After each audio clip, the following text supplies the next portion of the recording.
안녕하세요. 좋은 하루 보내세요. 저희 채널이 마음에 드셨다면 좋아요와 구독 부탁드려요. 여러분의 응원이 힘이 된답니다. 자, 이제 실화를 하나 들려드릴게요.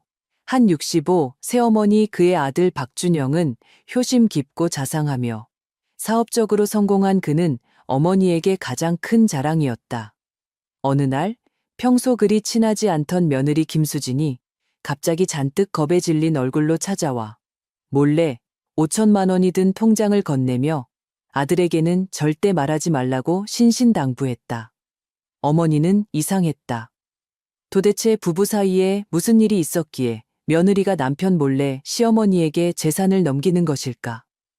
3일 후 아들 가족과 도저히 연락이 닿지 않자 안절부절 못하던 어머니는 직접 아들 집에 찾아가기로 결심했다. 문 앞에 다다르자 문이 살짝 열려 있었다. 조심스럽게 문을 열었을 때 눈앞에 펼쳐진 광경은 평생 잊을 수 없는 충격이었다.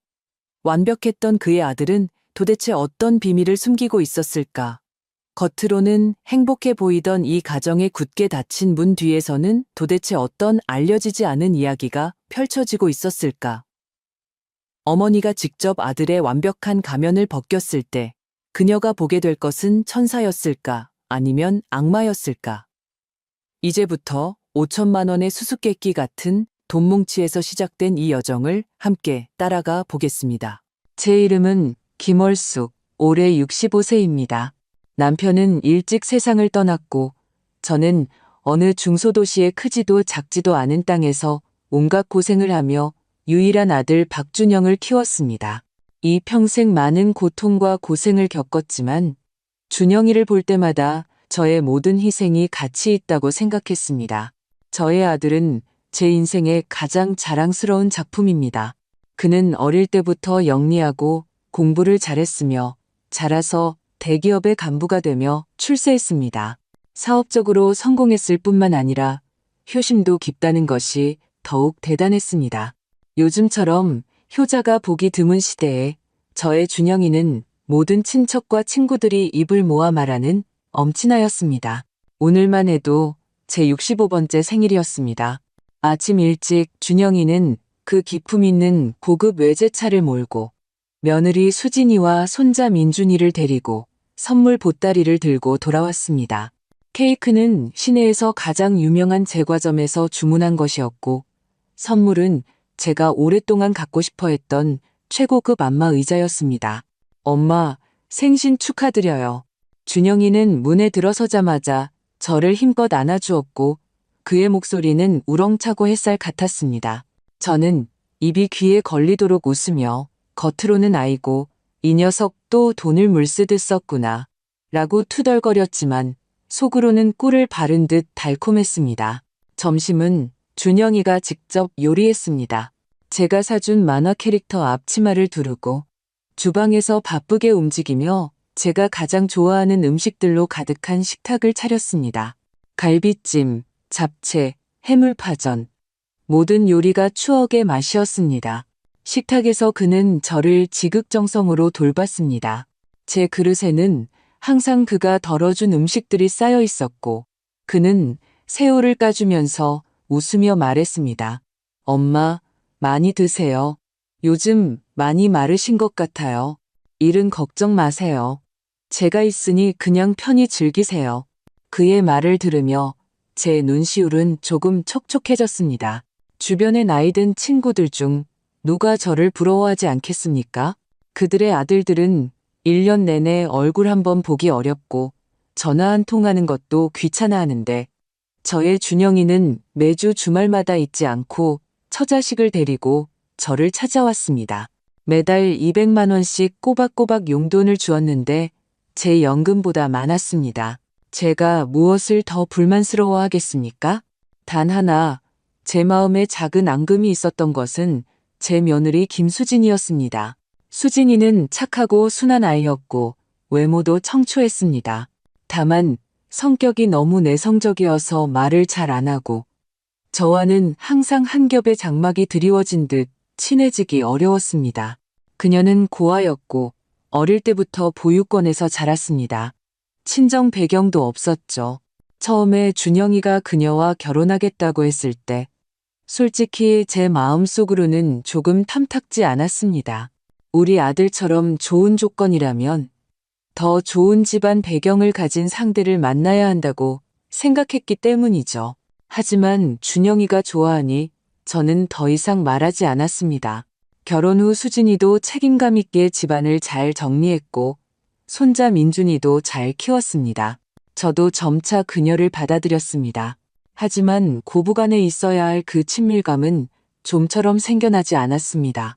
지금 식탁에서 준영이와 제가 열띤 대화를 나누고 있을 때도 수진이는 그저 조용히 옆에 앉아 묵묵히 밥을 먹으며 가끔 민준이에게 반찬을 얹어줄 뿐이었습니다. 그녀의 얼굴에는 옅은 거리감이 느껴지는 미소가 있었습니다. 수진아, 생선 좀 먹어라. 제가 생선살을 한 조각 덜어주며 분위기를 부드럽게 하려 했습니다. 고맙습니다, 어머니. 그녀는 나지막이 말하더니 고개를 숙였습니다. 휴, 저는 속으로 한숨을 쉬었습니다. 그래, 좀 무뚝뚝하면 어떠랴. 준영이에게 잘하기만 하면 됐지. 생일 잔치가 거의 끝날 무렵 준영이의 휴대폰이 울렸습니다. 그는 휴대폰을 보고는 눈썹을 살짝 찌푸렸다가 일어나 베란다로 가서 전화를 받았습니다. 희미하게 그의 목소리가 평소처럼 온화하지 않고 오히려 초조해 보였습니다. 누군가와 다투는 듯 소리를 낮춰 잘 들리지 않았습니다.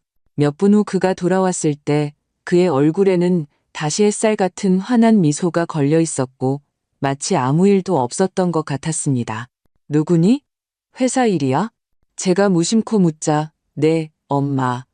그는 웃으며 케이크를 잘라주었습니다. 별일 아니에요. 다 처리했어요. 자, 우리 촛불 끄고 소원 빌어요. 눈앞에 이 잘생기고 효심 깊은 얼굴을 보며 저는 마음속의 작은 의구심을 완전히 잊어버렸습니다. 눈을 감고 두 손을 모아 마음속으로 제 생일 소원을 빌었습니다. 우리 준영이가 평생 이렇게 평안하고 순조로우며 가정이 화목하기를. 그때의 저는 상상조차 하지 못했습니다. 완벽했던 제 아들의 햇살 같은 웃음 뒤에는 이미 악마의 본성이 새겨져 만신창이가 되어 있었고 제가 생각했던 행복은 치밀하게 준비된 막바지의 다다른 무대극에 불과했다는 것을요. 생일 잔치의 시끌벅적함이 가라앉고 집은 다시 평온해졌습니다. 새로운 안마 의자는 거실에서 가장 눈에 띄는 곳에 놓여 있었고 때때로 아들이 얼마나 효심 깊은지 저에게 상기시켜 주었습니다. 그러나 이 평온함은 24시간도 채 지속되지 못했습니다. 다음 날 오후 초인종이 울렸습니다. 문을 열었을 때 눈앞에 서 있는 것은 다름 아닌 며느리 수진이었습니다. 저는 조금 놀랐습니다. 그녀는 평일에 혼자 저를 찾아온 적이 없었기 때문입니다. 수진아, 웬일이니? 회사 안 갔니? 저는 그녀를 안으로 들였습니다. 엄마, 저 반찬했어요. 그녀는 고개를 숙이고 모기 소리만 한 목소리로 말하며 제 눈을 마주치지 못했습니다. 그제야 저는 그녀의 안색이 매우 좋지 않다는 것을 알아차렸습니다. 핏기 없는 창백한 얼굴에 눈가는 붉게 부어올라 마치 밤새도록 몹시 울었던 것 같았습니다. 그녀는 어제 생일 잔치 때 입었던 원피스를 그대로 입고 있었는데 조금 구겨져 있었습니다. 얘, 너 왜 그러니? 준영이랑 싸웠니? 제 마음이 철렁했습니다. 첫 반응은 아들이 그녀를 괴롭혔다는 생각이었습니다. 아니에요. 그녀는 연신 고개를 저으며 황급히 부인했습니다. 저희 괜찮아요. 엄마, 저 어머니께 부탁드릴 일이 있어요. 저는 그녀에게 따뜻한 물 한 잔을 따라주며 앉아서 천천히 이야기하라고 했습니다. 그녀는 물컵을 두 손으로 감싸 쥐고 있었는데 손이 미세하게 떨리고 있었습니다. 그녀는 오랫동안 망설이다가 마치 큰 결심이라도 한 듯 가지고 온 가방에서 두툼한 서류 봉투를 꺼내 제 앞으로 밀었습니다. 엄마, 이거 좀 보관해 주세요. 저는 의아해하며 봉투를 열었습니다. 안에는 편지가 아니라 은행 통장과 작은 천주머니에 담긴 도장이 들어 있었습니다. 통장을 펼쳤을 때 첫 페이지 마지막에 적힌 잔액을 보고 저는 얼어붙었습니다. 거기에는 5천만 원이라고 선명하게 적혀 있었습니다. 5천만 원? 보통 직장인 가정에게는 결코 적은 금액이 아니었습니다. 수진아, 이건? 제가 놀라며 그녀를 바라보자. 엄마, 이건 제가 결혼 전에 모아둔 비상금이에요. 그녀의 목소리가 더욱 심하게 떨렸습니다. 제가 어머니께 보관해달라고 부탁드리고 싶어요. 그녀는 고개를 들었는데 그녀의 눈빛에는 제가 이해할 수 없는 애원과 거의 공포에 가까운 감정이 가득했습니다. 이 일은 준영이한테 절대 말하지 마세요. 한마디도요. 이 이상한 부탁은 제 마음속에 순간적으로 의구심을 불러일으켰습니다. 제 첫 반응은 어린 부부가 다투고 있다는 것이었습니다. 혹시 준영이가 돈을 함부로 써서 수진이가 그를 믿지 못해 비상금을 몰래 숨기려 하는 걸까? 아니면 더 나쁘게는 이혼에 대비하는 것일까? 이런 생각이 들자 저는 이 본래 친하지 않던 며느리에 대해 경계심과 불만이 더해졌습니다. 부부 사이에 가장 중요한 것은 솔직함인데 이렇게 제 아들 몰래 돈을 숨기다니 무슨 일인가 싶었습니다. 제가 얼굴을 굳히고 그녀에게 따끔하게 몇 마디 하려던 참인데 그녀의 눈과 마주치자 저는 한마디도 할 수 없었습니다. 그것은 속셈이나 계산이 담긴 눈빛이 아니었습니다. 그 안에는 깊이를 알 수 없는 공포, 무력함, 그리고 제가 이해할 수 없는 깊은 슬픔이 있었습니다. 그 눈빛은 사냥꾼에게 쫓겨 절벽 끝에 몰린 어린 사슴 같았고 절망 외에는 다른 길이 없어 보였습니다. 제 마음이 알 수 없이 부드러워졌습니다. 홀린 듯이 저는 고개를 끄덕이며 봉투를 받아들였습니다. 알았다. 엄마가 걱정 마라. 엄마는 준영이한테 말 안 할게. 제 약속을 받자 수진이는 한숨을 돌린 듯 온몸에 힘이 풀렸습니다. 그녀는 더 이상 아무 말도 하지 않고 변명거리를 대고는 황급히 떠났습니다. 저는 그녀가 황급히 사라지는 뒷모습을 보며 그 묵직한 봉투를 품에 안고 밤새 잠을 설쳤습니다. 다음 며칠 동안 저는 계속 이 일이 마음에 걸렸습니다. 아들과 며느리 사이에 도대체 무슨 일이 있었던 걸까? 주말에 저는 아파트 단지 내 쉼터로 산책을 나갔다가 건너편 동에 사는 오랜 이웃 왕 여사님을 만났습니다. 왕 여사님은 마음씨가 좋고 소문난 정보통이었습니다. 월숙 씨, 산책 나왔어? 그녀가 웃으며 다가왔습니다. 아이고, 월숙 씨는 복도 많지. 준영 씨가 이제 아주 출세했다며? 에이, 뭐려? 그냥 평범한 직장 다니는 걸요. 제가 겸손하게 말했습니다. 아직도 평범이라니? 왕 여사님은 목소리를 8도나 낮춰 비밀스럽게 말했습니다. 내가 말해줄게. 다른 사람한테는 절대 말하지 마. 지난주 밤에 화장실 가려고 일어났는데 글쎄 검은색 승용차가 몇 대가 내내 집 건물 아래에 주차되어 있는 걸 봤다니까. 영화에 나오는 조폭들이 타는 차 같았어. 검은 양복을 입은 무서워 보이는 남자들 몇 명이 내리더니 누구랑 얘기하는 것 같더라고. 혹시 준영 씨가 이제 그런 대단한 사장님들이랑 어울리는 거야? 왕 여사님의 말은 제 귀에 벼락처럼 울려 퍼졌습니다. 검은색 승용차, 무서워 보이는 사람들. 제 마음이 쿵하고 내려앉았습니다. 순간적으로 준영이 생일날 베란다에서 받았던 그 전화와 그의 얼굴에 스쳐 지나갔던 짜증스러운 표정이 떠올랐습니다. 저는 마음속의 경악을 억누르고 얼굴에 억지로 미소를 지으며 왕 여사님에게 말했습니다. 에이, 잘못 보셨을 거예요. 저희 아들 회사 손님들이에요. 사업하는 사람들은 별의별 친구들이 다 있죠. 별일 아니에요. 저는 황급히 왕 여사님과의 대화를 끝내고 거의 도망치듯 집으로 돌아왔습니다. 집에 들어서자마자 문을 잠그고 문에 기대섰습니다. 심장이 미친 듯이 뛰었습니다. 수진이의 공포에 찬 눈빛, 5천만 원의 수수께끼 같은 통장, 그리고 이웃의 입에서 나온 무서운 사람들. 세 가지 사건이 엉성한 퍼즐 조각처럼 제 머릿속에서 깊이 생각하기도 싫은 희미하지만 무서운 윤곽을 만들어냈습니다. 제 아들, 제 완벽하고 효심 깊은 아들. 그는 도대체 밖에서 무슨 짓을 하고 있었던 걸까? 다음 며칠 동안 저는 앉으나 서나 불안했습니다.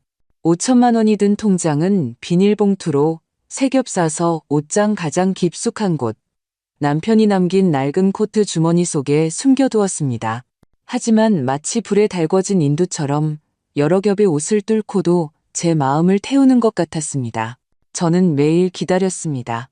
아들 준영이가 전화해 주기를, 아니면 수진이가 뭔가 설명해 주기를. 하지만 아무것도 없었습니다.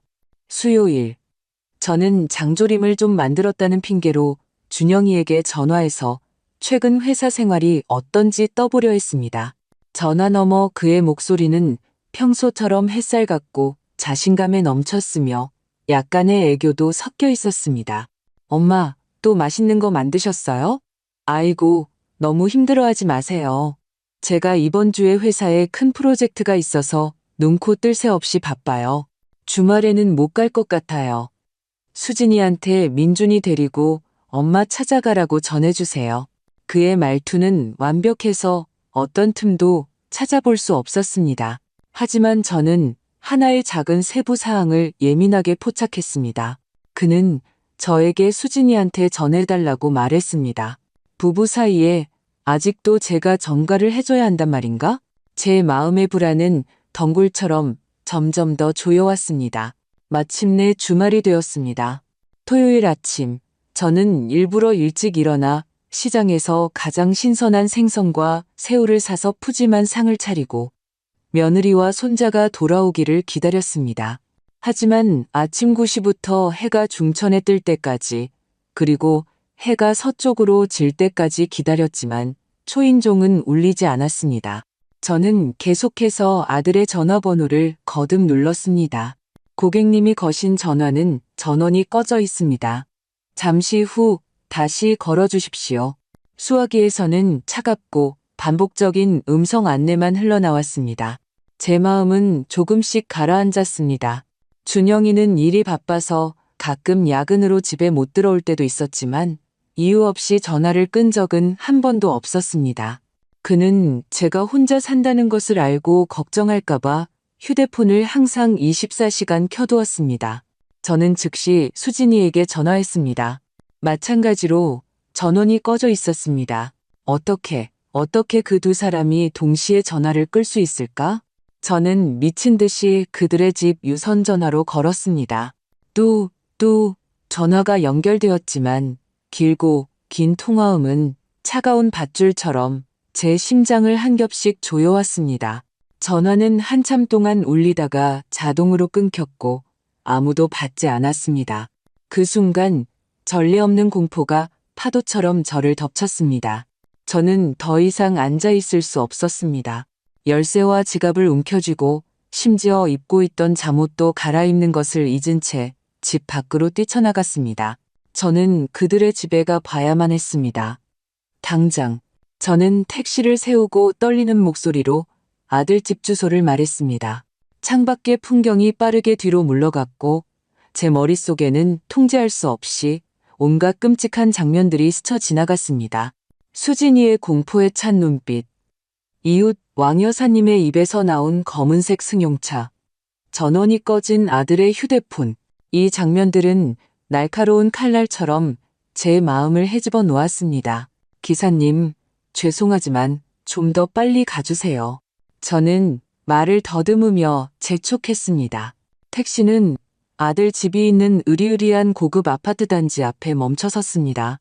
저는 거의 차에서 뛰어내리다시피 했고 잔돈을 기다릴 새도 없이 기사에게 5만 원권 지폐 한 장을 건네주고 비틀거리며 로비로 달려 들어갔습니다. 저는 예비키로 엘리베이터에 층수 제한을 풀었습니다.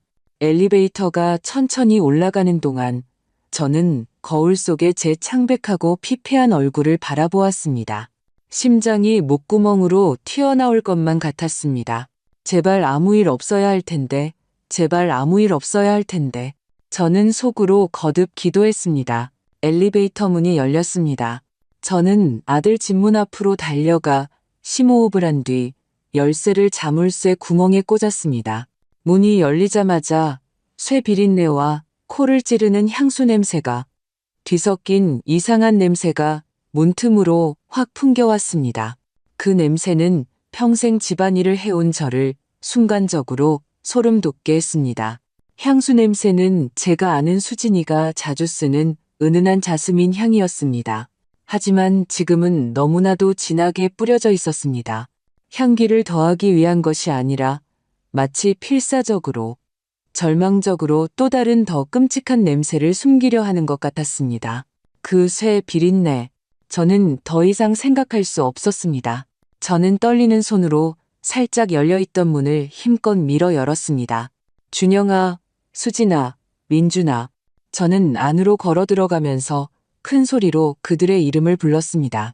집 안에서는 아무런 대답도 없었고 죽은 듯이 고요했습니다.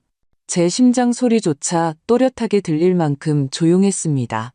눈앞의 광경은 제 숨을 멎게 했습니다. 거실은 난장판이었습니다. 제가 선물했던 비싼 이탈리아제 고급 소파는 원래 자리에서 밀려나 삐뚤빼뚤하게 거실 중앙을 막고 있었습니다. 소파 앞에 유리 탁자는 뒤집혀 바닥에 나뒹굴고 있었고 강화 유리는 거미줄처럼 셀 수 없는 조각으로 산산조각 나 있었습니다. 그 위에는 찢어진 아동용 그림책 몇 권이 흩어져 있었습니다.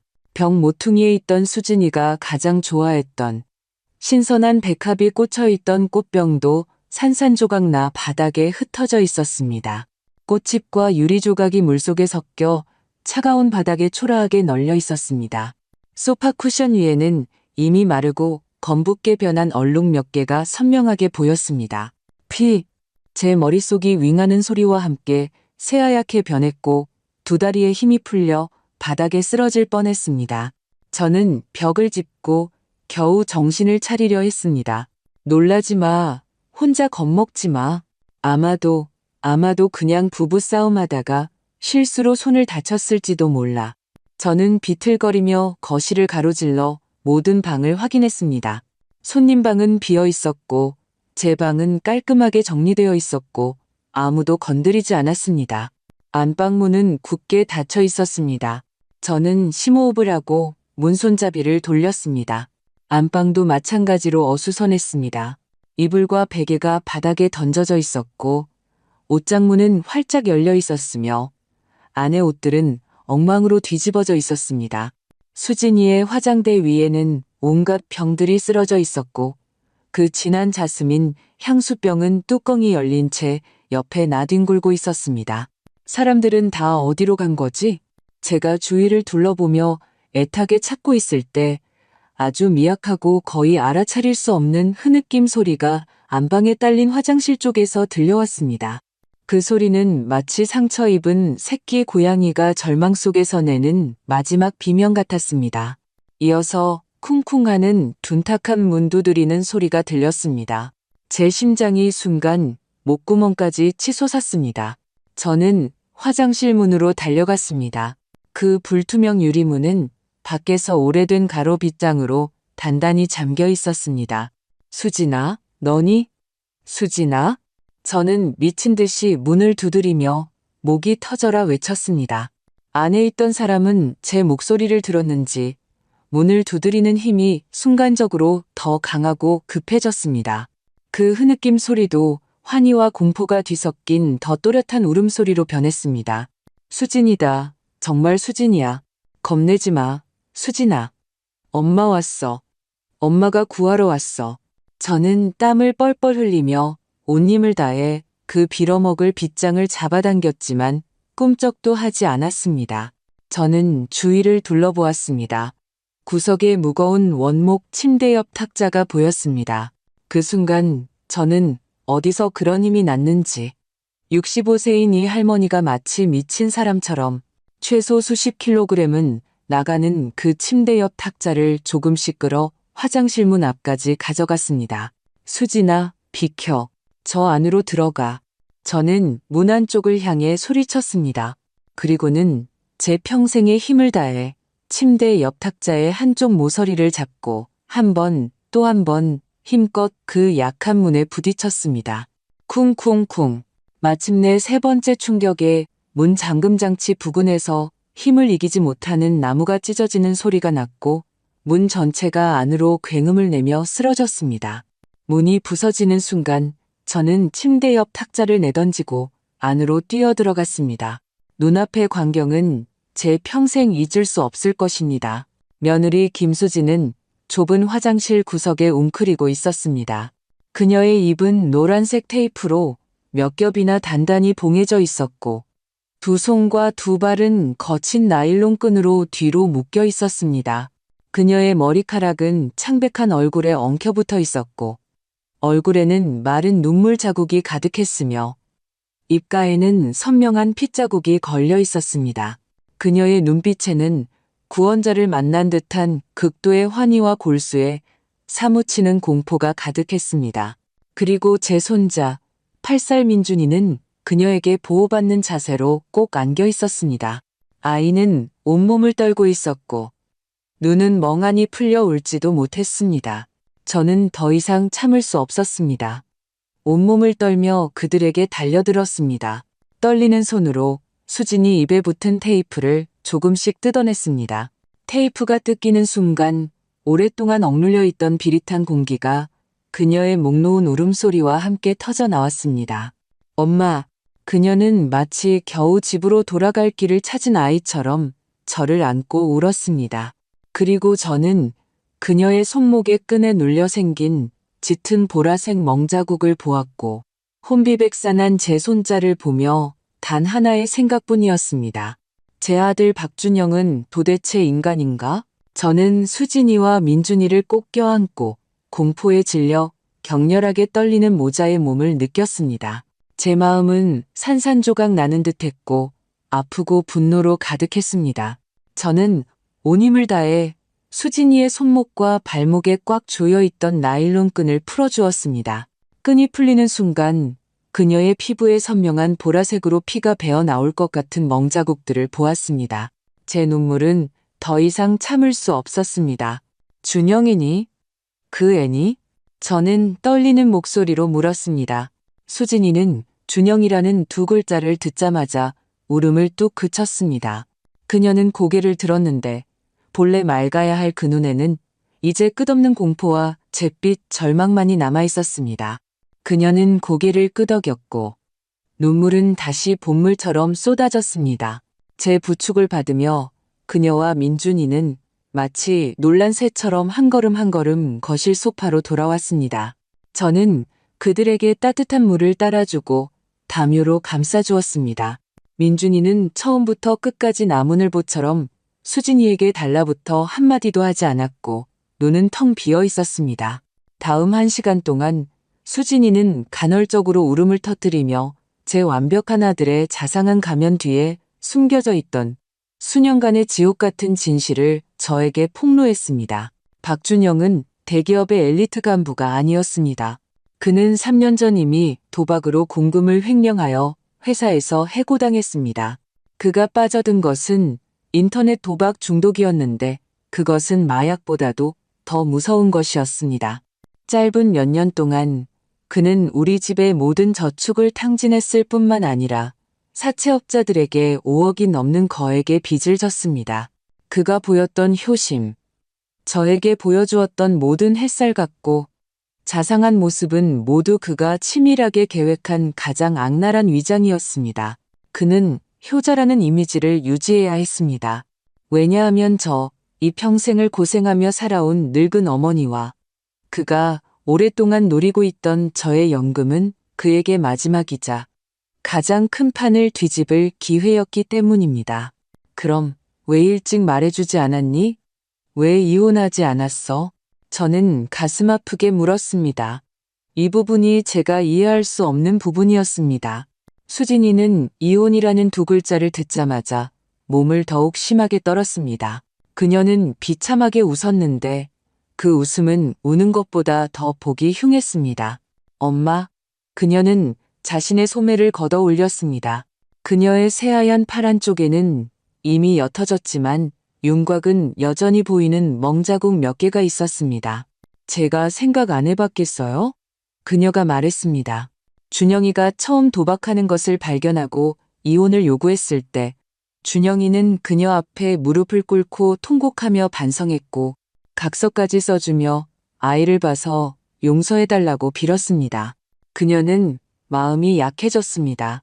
하지만 두 번째로 그가 도박을 끊지 못하고 오히려 더 심해져 사채까지 끌어쓰는 것을 발견했을 때 그녀는 다시 이혼을 요구했습니다. 그때 준영이의 반응은 더 이상 반성이 아니었습니다. 그는 이혼 합의서를 찢어버리고 그의 끔찍한 진짜 모습을 드러냈습니다. 그는 그녀를 때렸습니다. 그것이 처음이었습니다. 때린 후에는 다시 무릎을 꿇고 빌었지만 가장 치명적인 것은 그가 손에 쥐고 협박했던 것이었습니다. 제가 자고 있을 때 엄마, 수진이의 목소리는 부서질 듯 작아졌습니다. 제 은밀한 사진을 찍었어요. 그는 만약 제가 이혼하거나 이 사실을 외부에 알리면 그 사진들을 인터넷에 뿌리겠다고 했습니다. 회사에도 보내고 제 모든 친구들에게도 보낼 거라고요. 그는 제가 평생 고개를 들고 살 수 없게 만들겠다고 말했습니다. 여기까지 듣자 저는 피가 머리끝까지 치솟는 듯했고 거의 정신을 잃을 뻔했습니다. 파렴치하고 비열한 제 아들이 도대체 어떻게 이런 저급한 수단으로 한 침대를 같이 쓴 아내를 협박할 수 있단 말인가? 엄마, 도망치려 했었어요. 수진이의 눈물은 끊어진 구슬처럼 흘러내렸습니다. 작년에 제가 민준이를 데리고 몰래 시골에 있는 먼 친척 집으로 도망쳤어요. 하지만 사흘도 안 돼서 그가 찾아왔어요. 그는 바람처럼 제 친척들 앞에서 저를 집 밖으로 끌어내 차에 태웠어요.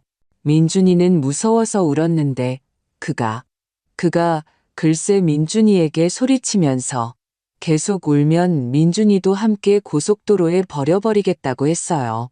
그날 이후로는 다시는 감히 도망칠 생각도 못했어요. 수진이는 품에 안긴 민준이를 꼭 껴안았고 그녀의 목소리에는 풀리지 않는 절망이 서려 있었습니다. 무서웠어요. 정말 무서웠어요. 저는 아무것도 없어요.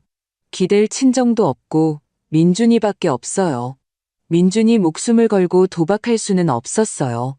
저는 그저 참아야만 했어요.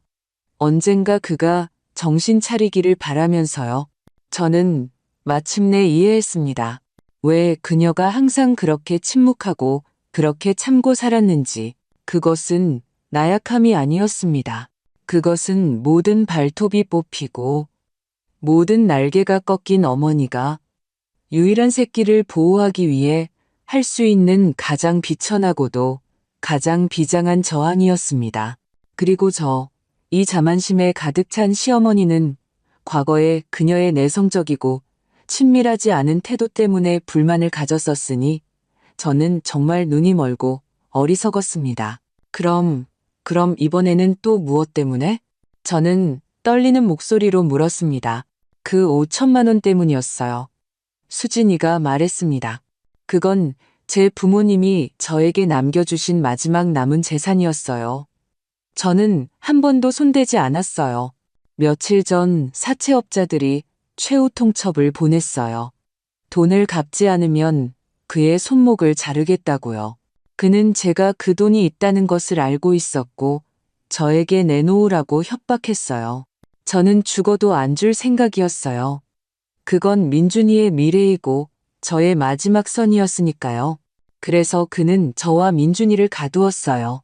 며칠 동안 굶겨서 제가 돈을 내놓는지 보겠다고 했어요. 어젯밤에는 집의 모든 현금을 가지고 도망쳤어요. 제가 마음을 바꾸면 다시 돌아와서 돈을 가져가겠다고 했어요. 이 모든 것을 듣고 저는 소파를 짚고 천천히 일어섰습니다. 제 마음속의 비통함은 이 순간 더 강하고 더 차가운 감정으로 대체되었습니다. 그것은 분노였습니다. 자신의 자식이 완전히 짐승으로 변한 것을 본 어머니로서 직접 그 문중을 정리하고 싶다는 단호한 분노였습니다. 수진이의 피 맺힌 고바른 녹슨 칼날처럼 제 마음을 이리저리 찢어 놓았고 매 순간 피투성이의 고통을 안겨주었습니다. 제 세상은 불과 1시간 만에 완전히 무너졌습니다. 이 평생을 아껴 쓰고 고생하며 살았고, 이 세상에 정직하고 선하며 책임감 있는 아들을 키워냈다고 생각했습니다. 저는 그를 제 인생의 가장 큰 자랑이자 모든 외로운 세월을 버틸 수 있게 해준 정신적 지주로 여겼습니다. 하지만 이제 현실은 저에게 가장 크고 잔인한 따귀를 때렸습니다. 제 자랑은 거짓이었고 제 아들은 도박꾼, 가정폭력범, 가장 비열한 수단으로 아내와 자식을 통제하는 파렴치한 인간이었습니다. 저는 소파에 앉아 그가 난장판으로 만든 이 집을 바라보며 온몸에 상처 입은 며느리와 혼비백산한 손자를 보았습니다. 제 인생의 모든 신념이 완전히 파괴되는 느낌이었습니다. 전례 없는 수치심을 느꼈습니다. 아들의 타락을 전혀 몰랐다는 것에 수치스러웠고 과거의 수진이의 내성적이고 친하지 않은 태도 때문에 그녀에게 앙심을 품었던 것에 수치스러웠습니다. 저는 정말 눈이 멀었습니다. 수진이는 제 감정을 눈치챘는지 울음을 멈추고 오히려 제 차가운 손을 잡으며 나지막이 말했습니다. 엄마 잘못이 아니에요. 그가 엄마 앞에서는 너무나 잘 연기했어요. 바로 이 말, 저를 위로하는 이 말이 제 마음을 완전히 부서뜨렸습니다. 이 어리석은 아이가 이 지경이 되어서도 저를 생각하고 있다니. 저는 심호흡을 하고 엄청난 비통함과 자책감에서 벗어나려고 애썼습니다. 지금은 제가 무너질 때가 아니라는 것을 알았습니다. 이 집은 이미 무너졌지만 수진이와 민준이가 아직 저를 필요로 했습니다. 저는 일어서서 부엌으로 들어가 물을 끓였습니다. 그리고 이리저리 뒤져 구급상자를 찾아냈습니다. 저는 따뜻한 수건으로 수진이 입가에 핏자국을 조심스럽게 닦아주고 면봉에 소독약을 묻혀 그녀의 손목에 끈에 눌려 생긴 상처들을 부드럽게 소독해 주었습니다. 제 움직임은 아주 조심스럽고 느렸습니다. 한 번 한 번의 동작이 마치 과거에 제가 그녀에게 소홀히 하고 빚졌던 것을 만회하는 것 같았습니다. 민준이는 여전히 겁에 질린 작은 동물처럼 수진이 품에 꼭 안겨 떨어지려 하지 않았습니다. 저는 따뜻한 꿀물 한 잔을 따라 주었습니다. 그는 저를 보더니 또 엄마를 보고 나서야 조심스럽게 컵을 받아 작게 한 모금씩 마셨습니다. 이 모든 것을 마치고 저는 다시 수진이 앞에 앉았습니다. 저는 그녀의 차갑고 상처투성이인 손을 잡고 고개를 들어 그녀의 눈을 바라보았습니다. 수진아.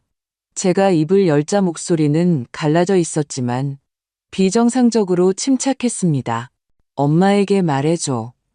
너는 앞으로 어떻게 하고 싶니?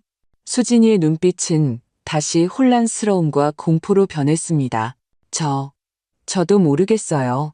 엄마, 너무 무서워요. 그가 돌아올까봐 무서워요. 겁내지 마. 저는 그녀의 손을 힘껏 쥐었습니다. 엄마가 있으니 그는 감히 내게 손가락 하나 못 댈 거야. 저는 잠시 멈췄다가 한 글자 한 글자 가장 중요한 질문을 했습니다. 너는 아직 그와 함께 살고 싶니? 수진이의 눈물이 다시 솟구쳤습니다. 그녀는 오랫동안, 아주 오랫동안 침묵하다가 마침내 천천히 그리고 단호하게 고개를 저었습니다. 그래. 저는 고개를 끄덕였습니다. 마음속으로는 이미 결정을 내린 상태였습니다. 저는 눈앞에 온몸에 상처 입은 며느리와 겁에 질려 말을 잃은 손자를 보며 아들에 대한 어머니로서의 마지막 미련과 환상이 완전히 부서졌습니다. 그는 더 이상 제 아들이 아니었습니다. 그는 범죄자였습니다. 저는 일어서서 거실에 전화기로 가서 수화기를 들었습니다. 수진이는 크게 놀라 저를 바라보았습니다. 엄마, 어머니께서? 저는 뒤돌아 그녀에게 안심시키는 눈빛을 보냈습니다. 제 마음속에는 단 한순간의 망설임도 없었습니다. 저는 제가 이제 걸게 될 이 전화번호가 제 아들을 감옥으로 보내게 될 것이라는 것을 알았습니다. 어머니인 제가 모든 친척과 친구들 앞에서 고개를 들 수 없게 만들 것이라는 것을요. 하지만 저는 또한 알았습니다. 오늘 제가 이 전화를 걸지 않으면, 만약 제가 그를 감싸고 용서한다면 저는 수진이와 민준이의 미래를 망치게 될 것이며 인간으로서 저 자신의 마지막 양심과 선을 파괴하게 될 것이라는 것을요. 어떤 것이 더 중요하고 덜 중요한지 저는 명확히 구분할 수 있었습니다. 저는 심호흡을 하고 수진이의 걱정스럽고 복잡한 눈빛 속에서 침착하고 단호하게 세 자리 숫자를 눌렀습니다. 222. 전화가 연결되었고 저는 수화기를 들고 제 인생에서 가장 또렷하고 가장 무거운 목소리로 한 글자 한 글자 말했습니다. 여보세요? 신고합니다. 제 아들은 인간 쓰레기입니다. 제가 직접 그를 감옥에 보낼 겁니다. 경찰에 신고한 후 며칠은 저에게 지옥을 걷는 것 같았습니다. 경찰은 곧바로 왔고 증거를 수집하고 질문하고 진술서를 작성했습니다. 집안의 어지러운 흔적들과 수진이 몸의 상처를 보고 그들은 즉시 사건을 접수했습니다. 박준영은 불법 감금, 상해 혐의와 그가 연루된 도박 및 사채 문제로 곧 수배자 명단에 올랐습니다. 수진이와 민준이는 임시로 제가 사는 낡은 집으로 오게 되었습니다. 집에 갑자기 두 사람이 늘어 활기가 생겨서 기뻐해야 했지만 제 마음속의 큰 돌덩이는 저를 숨막히게 했습니다. 저는 매일 억지로 기운을 내어 수진 모자에게 밥을 해주고 빨래를 해주며 민준이와 만화를 보고 이야기를 들려주었습니다. 저는 그들에게 안전하고 따뜻한 안식처를 만들어주기 위해 노력했습니다. 하지만 밤이 깊어지고 혼자 있을 때면 칼로 도려내는 듯한 고통이 저를 완전히 덮쳤습니다. 저는 준영이의 어릴 적 사진을 꺼내 악인의 복을 입고 천진난만하게 웃는 모습을 보며 눈물을 멈출 수 없었습니다. 저는 계속해서 스스로에게 물었습니다. 도대체 어디서부터 잘못된 것일까? 어머니인 제가 너무 지나치게 사랑해서 그를 오늘날 이 모습으로 만들었을까? 이 자책감과 고통은 저를 거의 무너뜨릴 지경이었습니다. 제가 거의 버티지 못할 때쯤 사건을 담당했던 장경희에게서 전화가 왔습니다. 김월숙 아주머니. 그의 목소리는 매우 정중했지만 직설적이었습니다. 저희가 며칠 동안 추적했지만 이 박준영은 매우 교활해서 단서가 없습니다. 저희는 그가 막다른 골목에 다다르면 반드시 아주머니께 다시 연락할 것이라고 추측합니다. 그래서 저희는 아주머니의 협조를 얻고 싶습니다. 저는 전화를 쥐고 있었는데 손바닥에 식은땀이 가득했습니다. 저는 협조라는 두 글자가 무엇을 의미하는지 당연히 알고 있었습니다. 저를 미끼로 쓰시겠다는 건가요? 저는 떨리는 목소리로 물었습니다. 아주머니, 이것이 아주머니께 매우 잔인하다는 것을 압니다. 장경희의 목소리는 매우 무거웠습니다. 하지만 그는 아주머니의 아들이고 아주머니만이 그를 가장 잘 알고 아주머니만이 그의 경계심을 가장 풀 수 있습니다. 이것이 현재 가장 빠르고 효과적인 방법입니다. 전화를 끊고 저는 소파에 앉아 한참 동안 멍하니 있었습니다. 제 친아들을 잡기 위해 직접 함정을 놓다니 세상에 이보다 더 비극적이고 잔인한 일이 있을까? 제 마음은 두 조각으로 찢어지는 것 같았습니다. 한 조각은 어머니로서 끊을 수 없는 본능적인 혈육의 정이었고 다른 한 조각은 수진이와 민준이에 대한 미안함과 정의에 대한 고수였습니다. 저는 밤새도록 갈등했습니다. 다음 날 아침 저는 묵묵히 아침 식사를 준비하는 수진이를 보았고 여전히 불안한 눈빛으로 그녀에게 꼭 붙어있는 민준이를 보았습니다. 저는 결심했습니다. 저는 장경희에게 다시 전화했습니다. 단 3마디만 했습니다. 그러겠습니다. 경찰의 예상대로 이틀이 더 지났고 제가 거의 희망을 포기할 때쯤 낯선 번호로 제 휴대폰에 전화가 걸려왔습니다. 저는 녹음 버튼을 누르고 스피커폰으로 전환했습니다. 옆에 있던 사복 형사는 저에게 침착하라는 손짓을 했습니다. 전화가 연결되자마자 준영이의 익숙하고 햇살 같고 활기찬 목소리가 들렸습니다.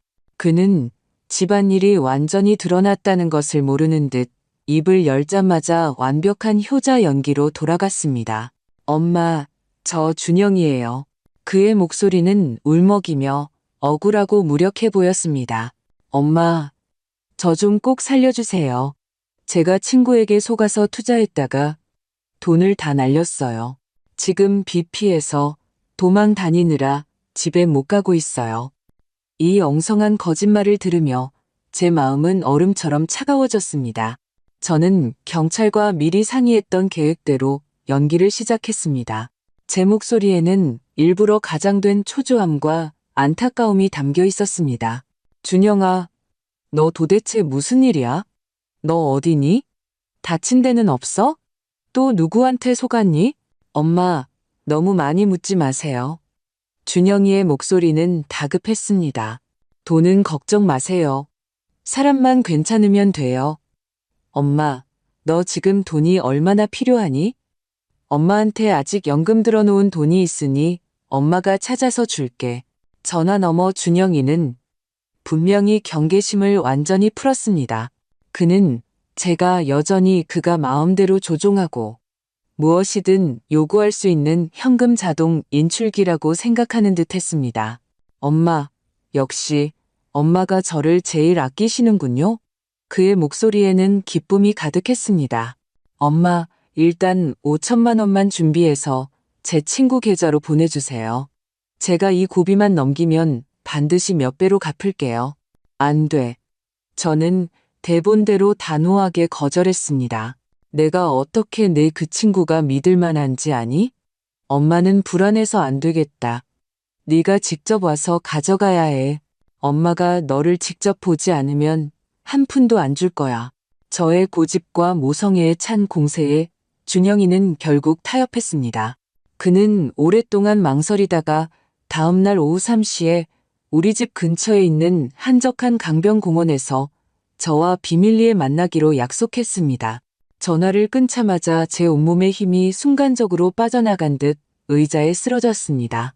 옆에 있던 형사가 다가와 제 어깨를 두드리며 존경하는 말투로 말했습니다.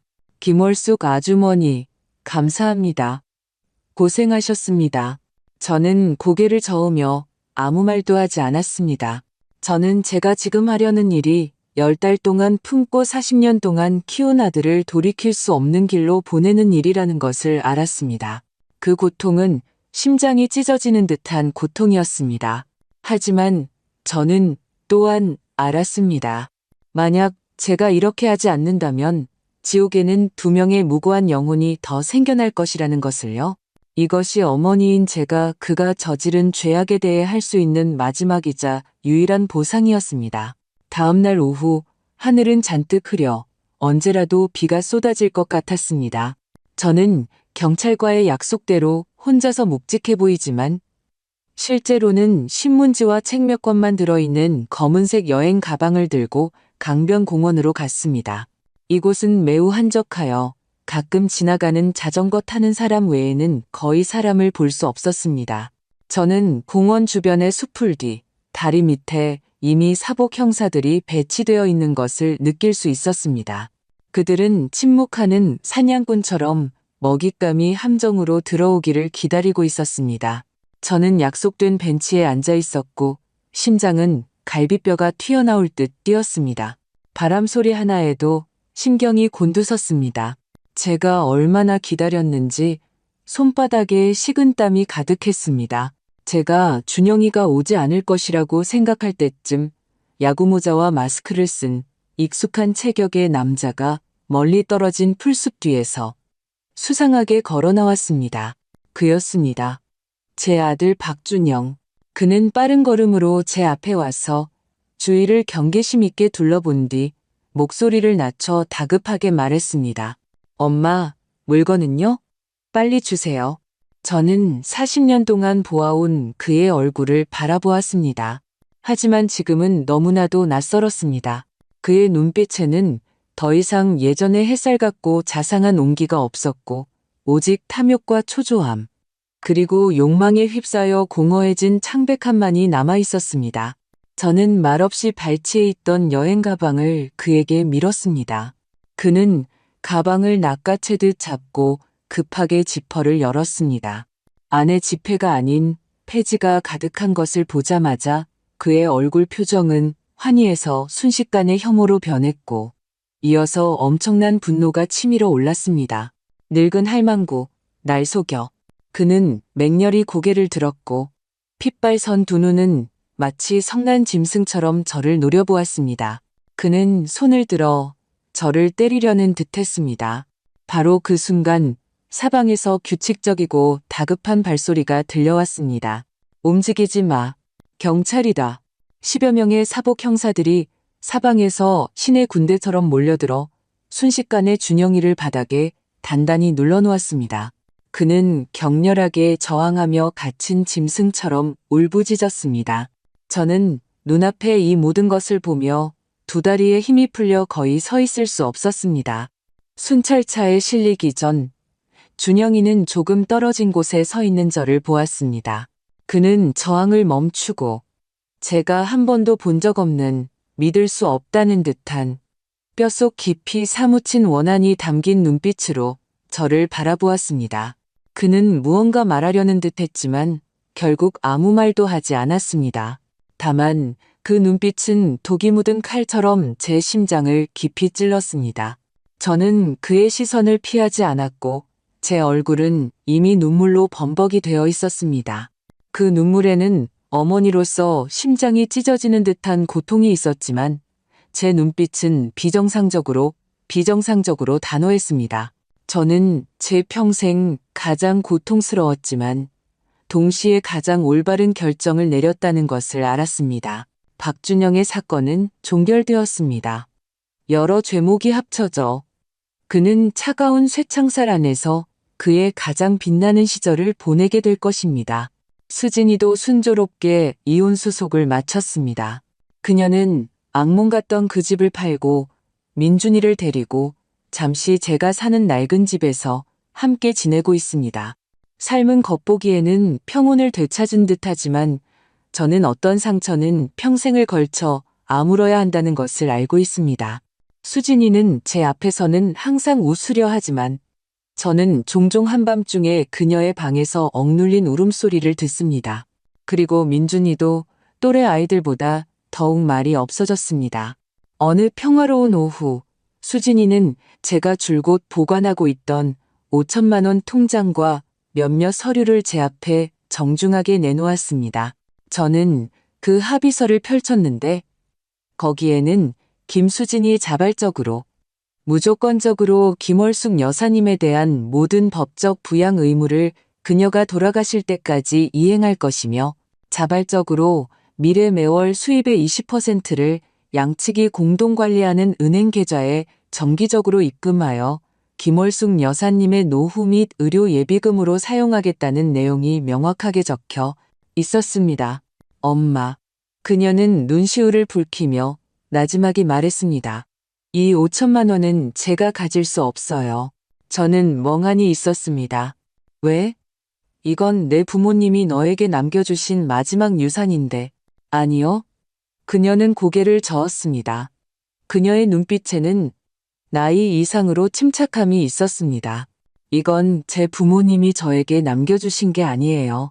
이건 처음부터 오늘을 위해 준비된 것 같았어요. 그녀는 고개를 들어 저를 바라보며 제가 평생 잊지 못할 말을 했습니다. 엄마, 아세요? 저는 어릴 때부터 운이 없는 사람이었어요. 부모님은 일찍 돌아가시고 보육원에서도 항상 괴롭힘을 당했죠.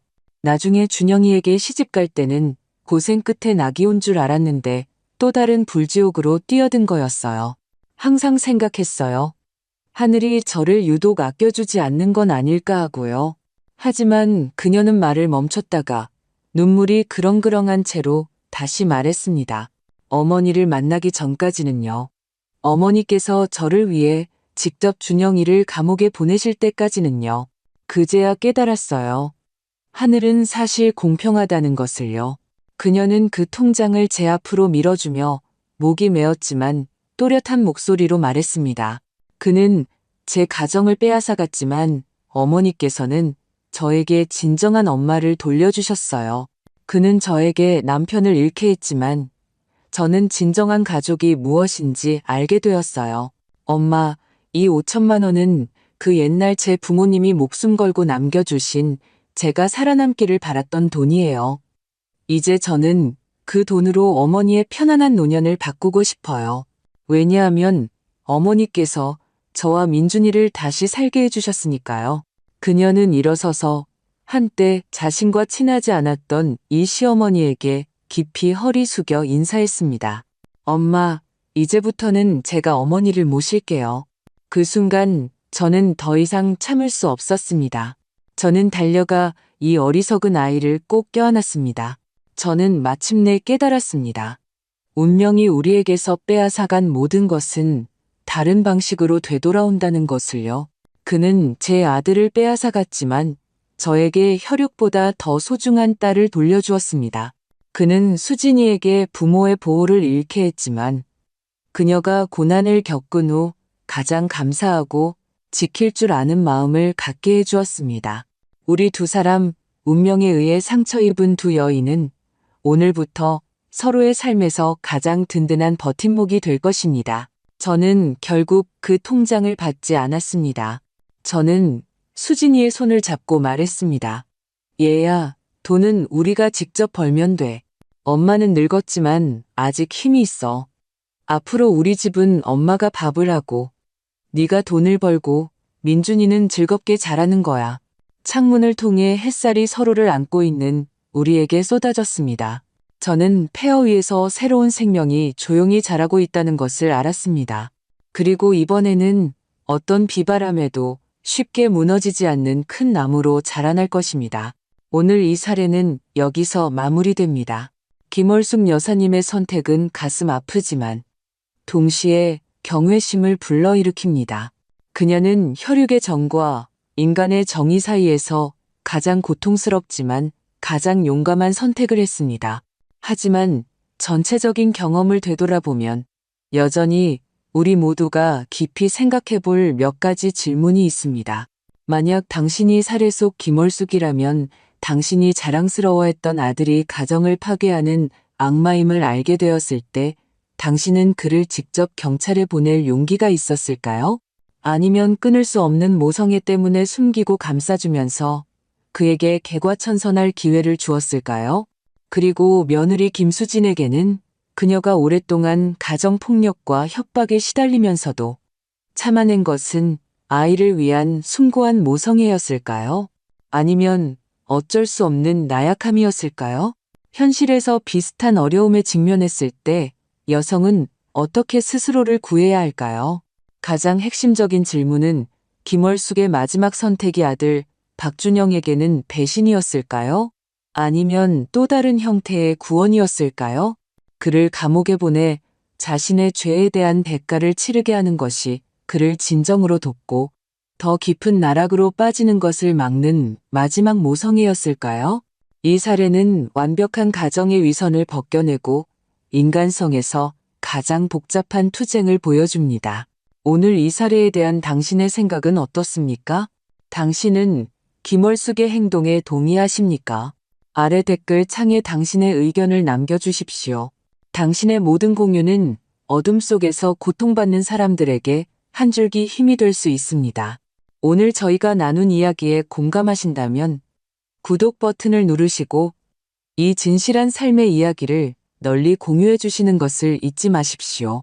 댓글창에서 당신의 이성적인 분석과 감성적인 공명을 기대합니다.